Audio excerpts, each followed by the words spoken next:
Doon.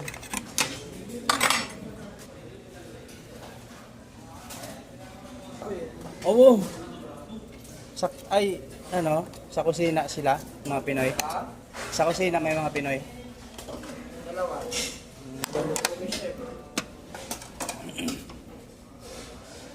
Ay.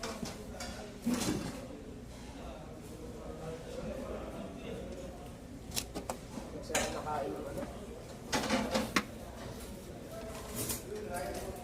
Grabe ang pagkain dito. Sa tangali, ang sarap yan. Sawa sa tangali.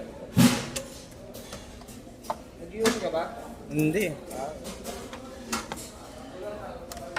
Ah.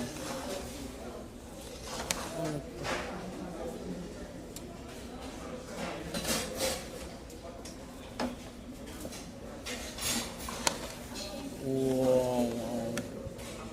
Ito na lang tayo. Yogurt.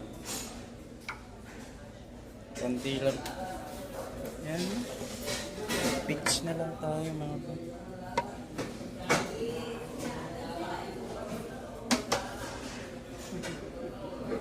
Yan na ang ating ulam.